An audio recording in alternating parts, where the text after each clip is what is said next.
Hello बच्चों, कल के लेक्चर में हम लोग पढ़ रहे थे प्लेन मिरर और प्लेन मिरर के ऑलमोस्ट सारे केसेस हम लोग पढ़ चुके हैं। आज ये एक छोटा सा एग्जांपल है रिगार्डिंग दी सेम कंसेप्ट्स, इसको हम आज करते हैं। तो यहाँ पे लिखा height of mirror in front of a man is half the height of man to observe complete image. ये हम लोगों ने ज्योमेट्रिकली प्रूव करना होता है। बहुत बार डिफरेंट एग्जाम में आता है और कोई आपसे कहता है रे ट्रेसिंग से इसको प्रूव करके दिखाओ। मतलब अगर हमारा घर हो और हमारे घर की सामने वाली वॉल पे एक मिरर लगा हो और उस मिरर के सामने हम खड़े होते हो, जैसे consider that it is a man और ये मैन है और इस मैन के तीन अलग अलग पार्ट में दिखाता हूं। ये फुट है और ये मैन की आईज हैं और ये मैन का हेड है। ऐसे समझो, ये मैन खड़ा हुआ है और इसकी टोटल हाइट है यहां से लेके बॉटम से टॉप तक इज h। अब हमने क्या करना है, हमने इस मैन ने अपनी इमेज को देखना है मिरर में और हमने प्रूफ क्या करना है कि जो मिरर रिक्वायर्ड होगा वो half the height of man होगा।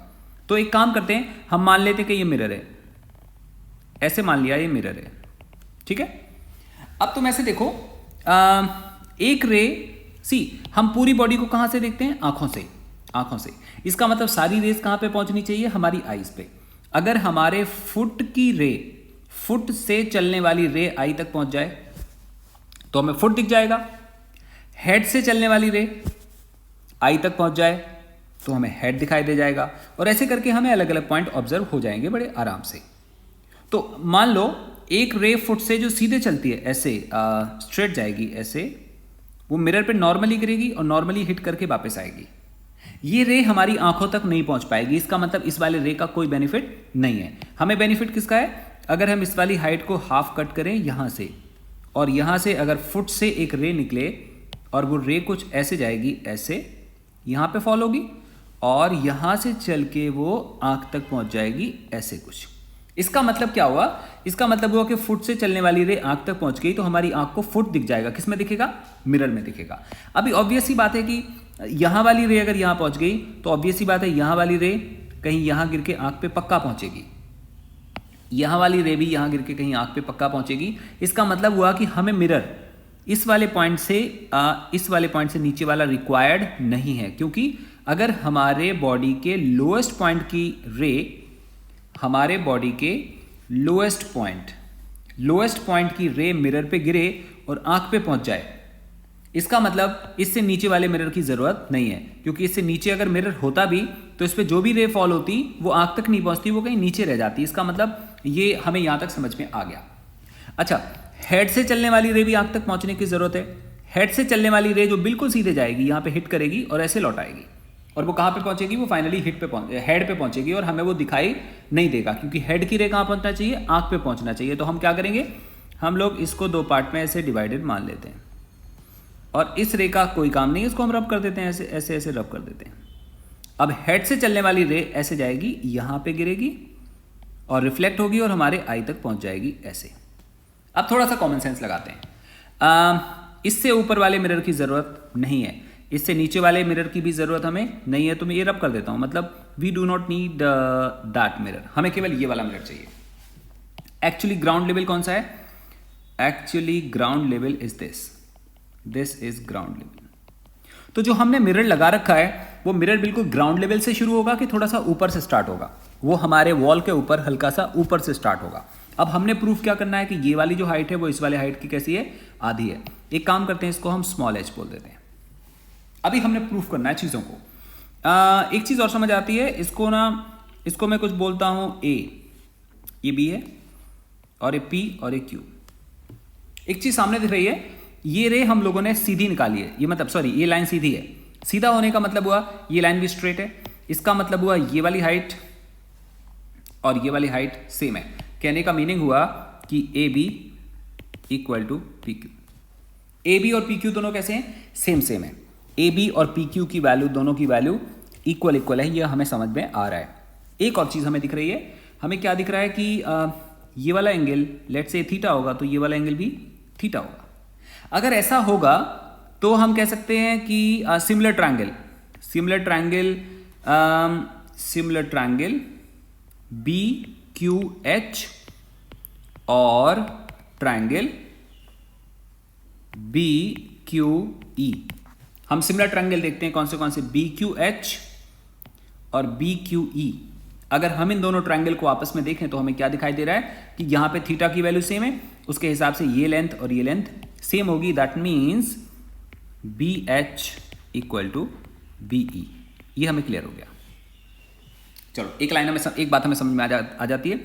दूसरा देखो, अगर यहां पे एंगल होगा आई तो this angle is also I, और अगर ये आई और आई सेम होगा तो हम दोबारा से बात कर सकते हैं in similar triangle A P E and triangle A P F. हम इसकी बात करते हैं, दोनों में आई की वैल्यू सेम है, तो यहां से हमें एक चीज मिल रही है कि A F equal to A E. A F equal to क्या दिखाई दे रहा है? A E. A F equal to हमें ए ई दिखाई दे रहा है। चलो वेरी गुड है। अच्छा, तो फिर height of man, height of man is F H. Height of man कौन सी है? एफ से लेके एच तक, और एफ एच को हम दो पार्ट में डिवाइड करेंगे, मतलब this plus this means equal to, F H को हम कैसे बोलेंगे? F E plus E H. F E plus E H दिख रहा है हमें? F E plus E H मतलब दिस प्लस दिस। बहुत अच्छी बात है। अच्छा, एफ ई कितने के इक्वल है?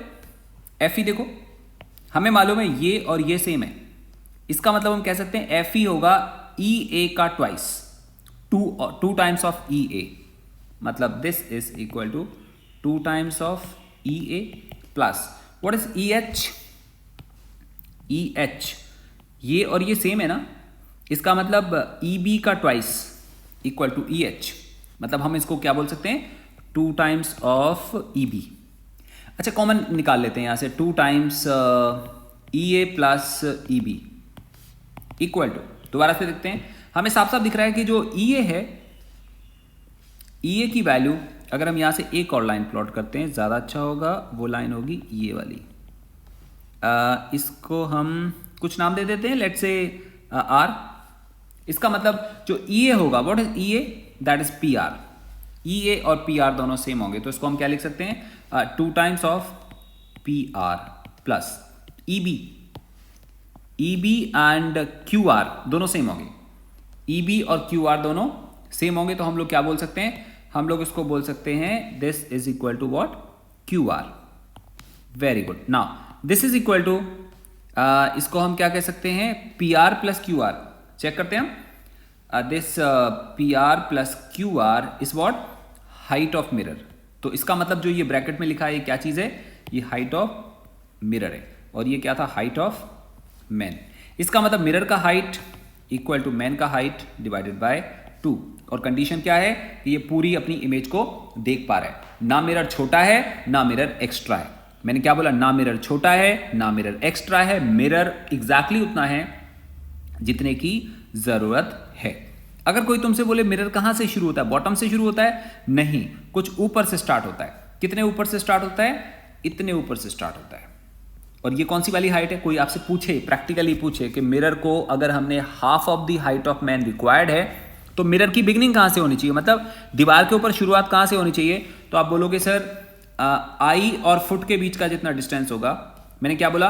आई और फुट के बीच का जितना डिस्टेंस होगा, आई और फुट के बीच का जितना डिस्टेंस होगा, उसका जो हाफ होगा उस हाइट से मिरर की शुरुआत होगी। क्लियर हो गया? तो कोई आपसे पूछता है तो इस वाली बात को हम आंसर कर सकते हैं। So it was all about the plane mirror. Difficult cases हम over a period of time देखते रहेंगे, तो हमें उनकी प्रैक्टिस होती रहेगी। अब हम पढ़ते हैं curved mirror. We have curved mirror. देखो, कर्व्ड मिरर बहुत तरह के हो सकते हैं। हमारे पास एक सिलेंडर है, हॉलो सिलेंडर। ये हॉलो सिलेंडर है, और हम एक कट लगाते हैं ऐसे, और इस टुकड़े को बाहर निकालते हैं। तो ये टुकड़ा हमें कुछ देखने में ऐसा लगेगा कि लाइक ऐसे कुछ कर्व होगा। यहाँ पे हमें कर्व दिख रहा है ना, ये कर्व होगा। तो एक्चुअली जब हम इसको देखेंगे ना तो हमें देखने में ये ऐसे लगेगा, ऐसे लगेगा। और ये मैंने केवल क्रॉस सेक्शन दिखाया, ये वाला क्रॉस सेक्शन, इसकी लेंथ होगी अंदर तक, ये वाली, मतलब ये जो जैसा दिख रहा है ना आपको, इसके डेप्थ में लेंथ होगी। तो अगर हम 2D में देखें तो ये सर्कल और सिलेंडर में पता नहीं चलेगा, तुम यू कैन नॉट डिस्टिंग्विश कि ये सर्कल है कि सिलेंडर है, बट ये सिलेंडर है, क्लियर है। तो ये हमें ऐसे दिख रहा है, और ऐसे वाले मिरर को हम बोलते हैं सी कर्व्ड मिरर के बहुत सारे पार्ट होंगे, जिसमें से एक पार्ट मैंने क्या बोल दिया, सिलिंड्रिकल मिरर। मतलब ये किसका पार्ट है, ये किसी सिलेंडर का पार्ट है। अभी ये मिरर नहीं बना, मिरर बनाने के लिए क्या करते हैं हम, पॉलिशिंग करते हैं। पॉलिशिंग दो तरफ से कर सकते हैं, वो अभी बताता हूं मैं थोड़े टाइम बाद, ऐसे कुछ हो सकता है। सो सिलेंडर का पार्ट होगा तो सिलिंड्रिकल मिरर। दूसरा पैराबोला, समझते हैं आप, parabola, parabola is this shape. अगर कोई मिरर इस वाली शेप का होगा तो हम इसको क्या बोलेंगे, फिर हम इसको बोलेंगे पैराबोलिक मिरर। अगर मिरर पैराबोला की शेप का है तो ये पैराबोलिक मिरर हो गया। अगर मिरर को हमने इलिप्स में से कट करा हुआ है तो इलिप्टिकल मिरर हो जाएगा। अगर हमने स्फीयर में से कट करा है तो फिर क्या हो जाएगा, तो फिर स्फेरिकल मिरर हो जाएगा। हमारे सिलेबस में हम ये सारे मिरर नहीं पढ़ते, हमारे सिलेबस में हम केवल पढ़ते हैं स्फेरिकल मिरर। स्फेरिकल मिरर का क्या मतलब हुआ, हमारे पास एक हॉलो स्फेयर होगा। कैसा स्फेयर होगा, हॉलो स्फेयर होगा, जैसा हमें सामने दिख रहा है। इसका हम एक पार्ट कट करेंगे, will be cutting a part. एक पार्ट कट कर दिया, इसको अलग कर लेते हैं। इसको अलग करेंगे तो देखने में ये हमें ऐसे लगेगा। अब हम इस पे पॉलिशिंग करेंगे। हम इस पे पॉलिशिंग दो तरह से कर सकते हैं। अगर हम यहां पे पॉलिश करते हैं तो यहां से रिफ्लेक्शन होगा। अगर हम यहां पॉलिश करते हैं तो अंदर वाले साइड से रिफ्लेक्शन होगा, और अंदर वाले साइड को हम बोलेंगे कनकेव। मतलब जो पार्ट इनर साइड होगा, अगर हमने पॉलिशिंग यहां पे कर दी तो रिफ्लेक्शन अंदर वाले साइड से होगा। अंदर वाले साइड को हम बोलते हैं कनकेव, तो ऐसे वाले मिरर को बोलेंगे हम कनकेव मिरर। दूसरा, सेम पार्ट है, सेम पार्ट, बट अब की बारी हम पॉलिशिंग कर देते हैं अंदर, तो रिफ्लेक्शन कहां से होगा, बाहर, और ऐसे वाले मिरर को बोलते हैं हम कन्वेक्स मिरर। इसका मतलब स्फेरिकल मिरर या किसी भी मिरर में मिरर के पार्ट दो होंगे, एक होगा कनकेव और एक होगा कन्वेक्स।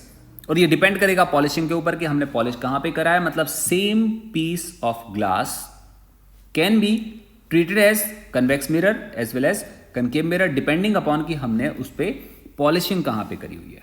क्लियर है। तो इस हिसाब से हमारे पास ये दो अलग अलग तरह के मिरर आ जाते हैं। और अब हम देखते हैं इनकी अलग अलग स्पेसिफिकेशन। तो हम सबसे पहले स्टडी करते हैं कनकेव मिरर को। So we have this concave, जैसा मैंने आपको बताया था ऐसे होगा।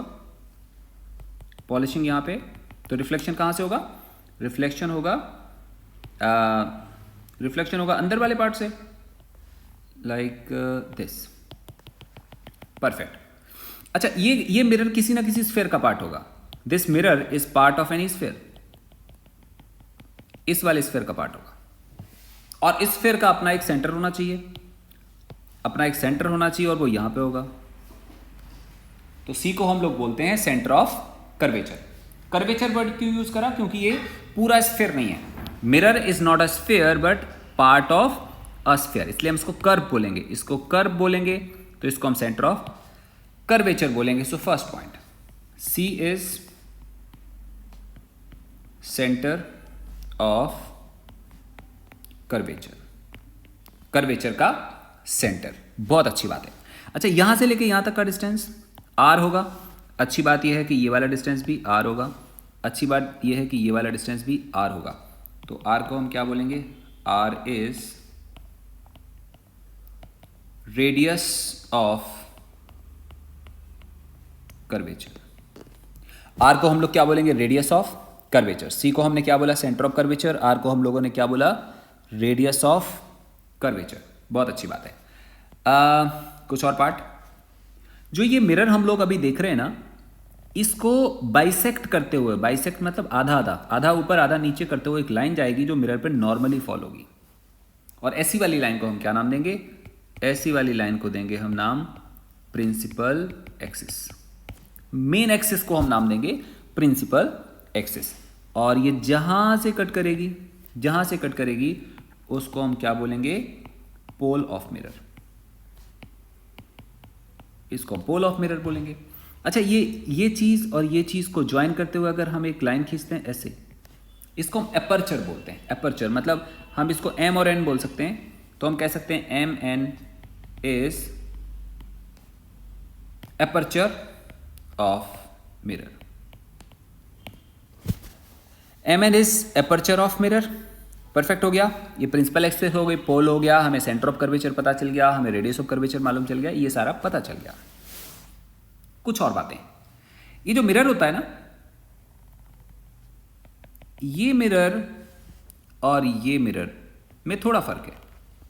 ऑब्वियसली थोड़ा फर्क है, इसको हम बोलते हैं प्लेन मिरर, इसको बोलते हैं कनकेव मिरर, इतना सा फर्क है। एक और फर्क है, जब हम इस वाले मिरर पे सीधी लाइंस गिराते हैं ऐसे स्ट्रेट, तो ये लाइन मिरर पे नॉर्मली हिट होती हैं, नॉर्मली, और जो लाइंस नॉर्मली हिट होंगी वो नॉर्मली लौटती हैं ऐसे, वो नॉर्मली लौटती हैं, हिट होंगी नॉर्मली और लौटेंगी नॉर्मली। लेकिन इस वाले केस में क्या है, इस वाले केस में हमने मिरर को झुका दिया, बेंड कर दिया, तो जो लाइन ऊपर से ऐसे जा रही है और तुमने बेंड कैसे कर दिया, तुमने बेंड ऐसे कर दिया।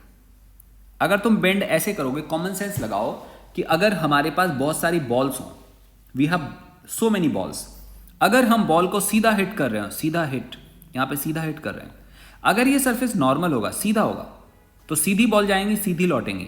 बट हमने क्या कर रखा है, इस पे कर्व बना रखा है।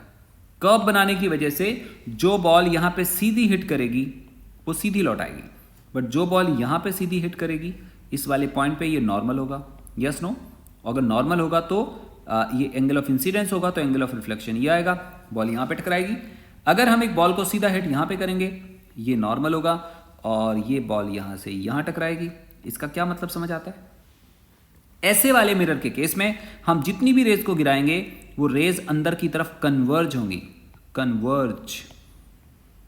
कन्वर्ज, इसलिए ऐसे वाले मिरर को बोलते हैं हम कन्वर्जिंग मिरर। इसको हम कनकेव मिरर भी बोलते हैं, इसको हम कन्वर्जिंग मिरर भी कहते हैं, क्योंकि ये रेस को श्रिंक करता है अंदर की तरफ, रेस को श्रिंक करता है अंदर की तरफ। एक और बात, पैरेलल आने वाली रे जहां मिलती हैं, ऐसे वाले पॉइंट का एक अपना स्पेसिफिक नेम है, that specific name is called focus. मतलब ये हमारे पास कनकेव मिरर है, ये प्रिंसिपल एक्सिस, ये रेज आ रही हैं, ये रेज आती हैं, टकरा के ऐसे मिलती हैं, ये जहां भी मिलती हैं that point is called focus. So F is called focal point और फोकस, ऐसे पॉइंट को हम फोकस बोलते हैं। And this is P and this is F. जो पी से लेके एफ तक का डिस्टेंस है is called focal length. P से लेके एफ तक के डिस्टेंस को हम क्या नाम देते हैं? फोकल लेंथ नाम देते हैं। एफ को क्या नाम देते हैं? हम फोकस नाम देते हैं। पी से लेके एफ तक के डिस्टेंस को हम फोकल लेंथ नाम देते हैं। बहुत अच्छी बात है। अच्छा, एक और चीज है, इस मिरर में सेंटर एक्चुअली यहां पे होता है, और जो सीपी है उसको हम आर बोलते हैं। आर मतलब रेडियस ऑफ कर्वेचर। इसका प्रूफ मैं आपको बाद में बताऊंगा, लेकिन अभी समझा देता हूं कि जो आर है और एफ है, इनमें आपस में रिलेशन होता है, और वो होता है F equal to R by two. ये रिलेशन होता है। किन कंडीशंस में होता है, किन केसेस में होता है, वो हम लोग बाद में अंडरस्टैंड करेंगे। अभी आप लॉजिक समझ सकते हैं कि F equal to R by two होता है। इसका मतलब अगर हमें किसी कनकेव मिरर का रेडियस ऑफ कर्वेचर पता हो तो हम उसकी फोकल लेंथ को कैलकुलेट कर सकते हैं इजीली, क्योंकि हमें इनका आपस का रिलेशन मालूम होता है। अब हम देखते हैं रे ट्रेसिंग। रे ट्रेसिंग का मतलब है कि हमारी रेस कैसे बिहेव करती हैं किसी कनकेव मिरर के ऊपर। सो हम अलग अलग पॉइंट्स देखते हैं। तो पहला वाला पॉइंट है कि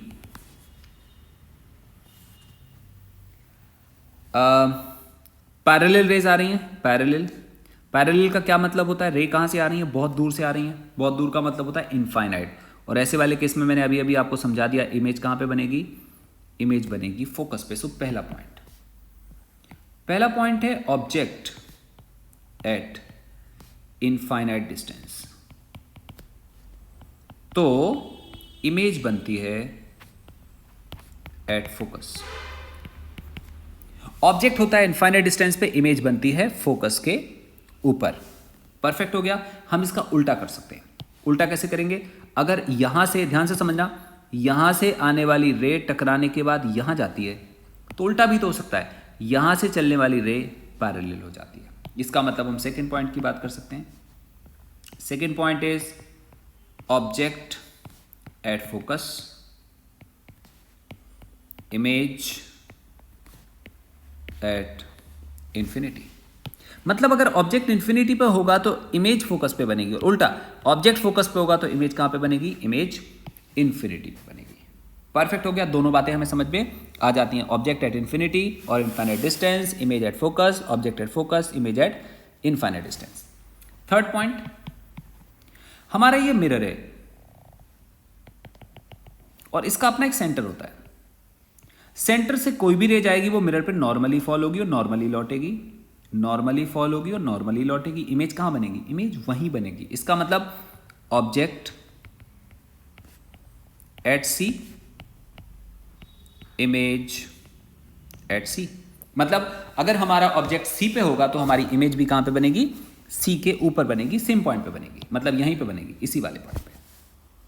क्लियर है? चलो ये पॉइंट भी हमें अच्छे से समझ में आ जाता है। अगला पॉइंट हम देखते हैं कि सपोज करो ये मिरर है और this is C.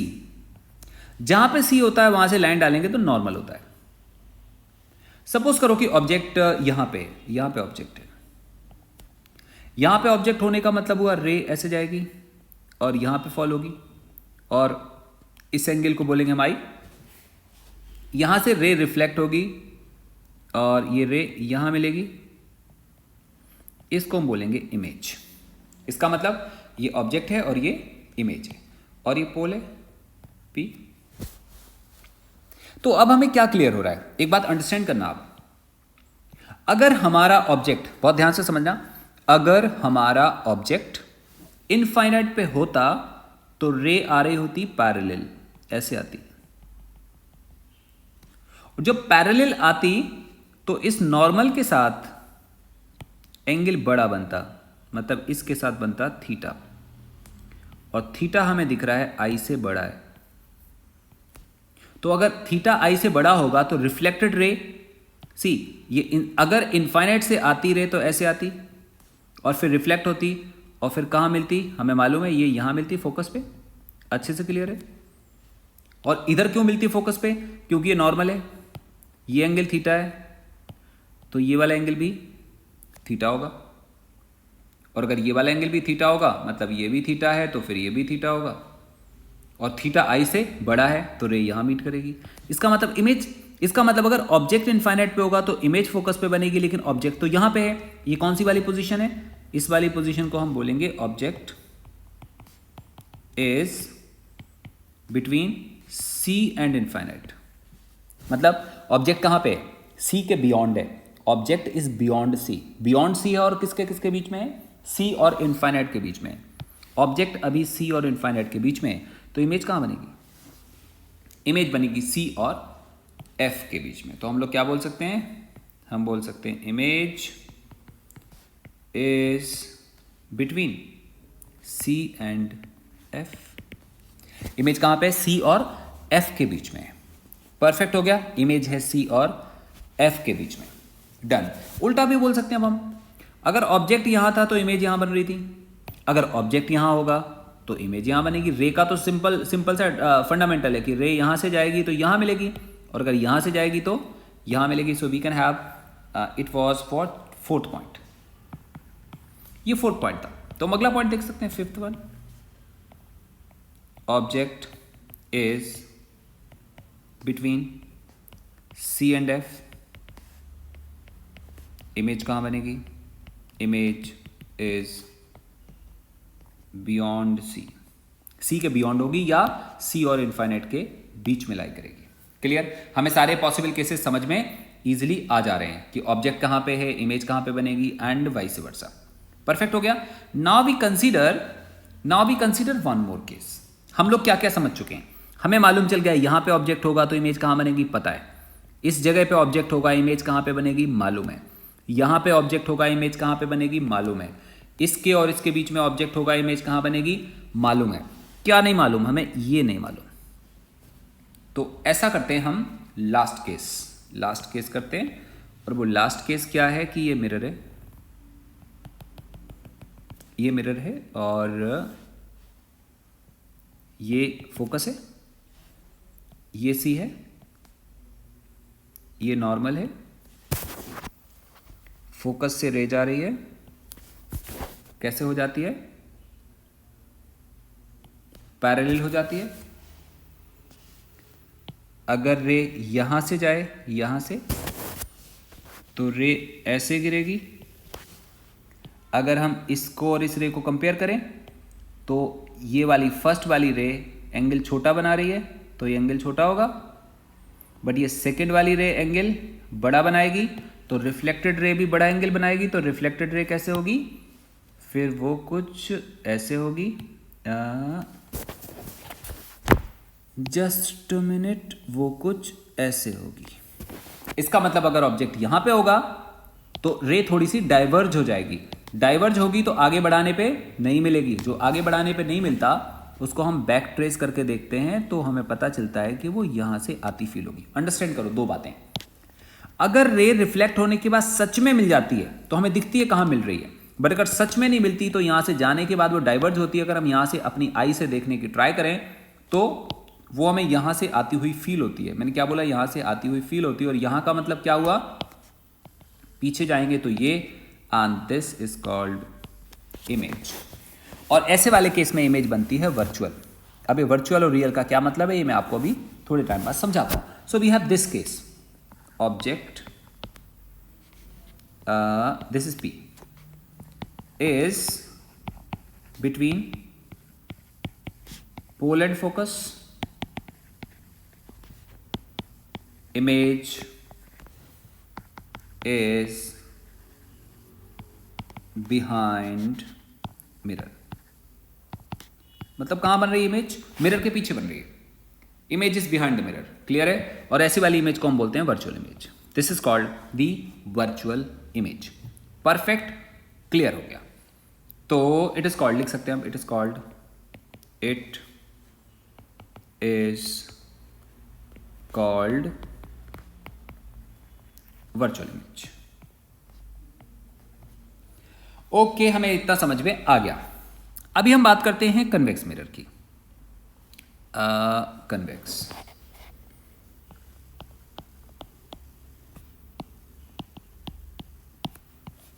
Convex mirror के केस में we have this mirror and this is principal axis. वो लाइन जो इसको बाइसेक्ट करती है पूरी तरह से, so this is the principal axis. आप सपोज करो कि रे इनफाइनाइट से आ रही है, तो इनफाइनाइट से कैसे आएगी, पैरेलल ऐसे और ऐसे। देखो ये रे तो नॉर्मली गिरेगी, और जो नॉर्मली गिरेगी वो नॉर्मली गिर के बेटा नॉर्मली लौट जाएगी, बात खत्म होगी।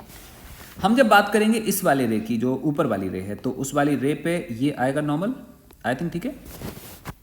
ये नॉर्मल आएगा, ये सी से पास करेगा, इसको हम बोलेंगे एंगल ऑफ इंसिडेंस। तो रिफ्लेक्टेड रे कहाँ पे जाएगी बेटा, रिफ्लेक्टेड जाएगी इधर को, समझ आ गया। और ये कहाँ से आती फील होगी, पीछे से। और ऐसे वाले पॉइंट को हम फोकस बोलते हैं। क्यों फोकस बोलते हैं, क्योंकि जब पैरेलल रे गिर रही होती हैं तो जहाँ इमेज बनती है दैट्स कॉल्ड फोकस।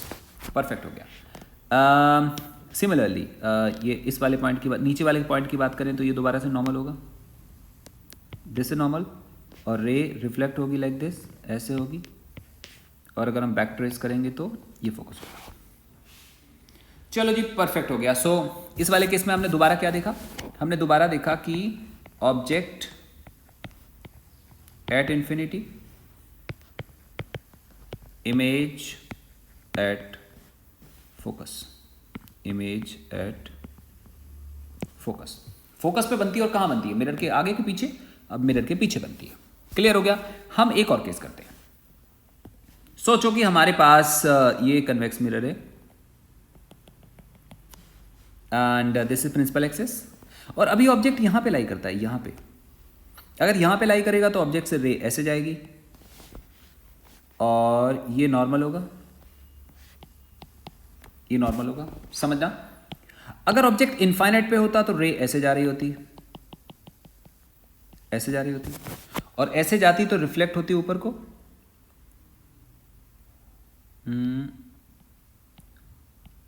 रिफ्लेक्ट होती ऊपर को ऐसे।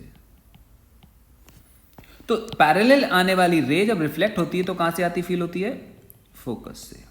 तो ये फोकस होता, लेकिन ये वाली रे तो ऐसे जा रही है, नॉर्मल के साथ बड़ा एंगल बनेगा, तो रिफ्लेक्टेड रे भी तो ज्यादा एंगल पर रिफ्लेक्ट होगी, तो फिर वो कुछ ऐसे जाएगी।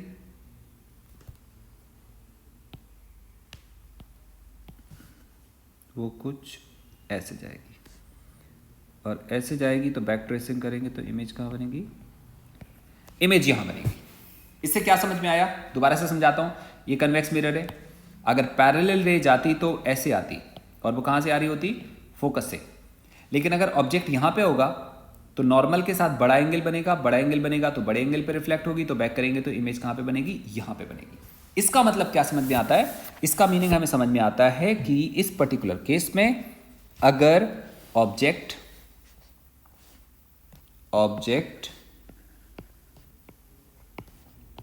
lies anywhere between pole and infinity, मतलब ऑब्जेक्ट कहीं भी लाई करेगा, पोल और इनफाइनाइट के बीच में कहीं भी लाई करेगा, object lies anywhere between pole and infinity, comma image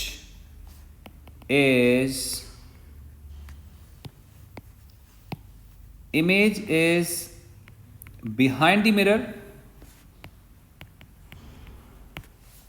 and between pole and focus।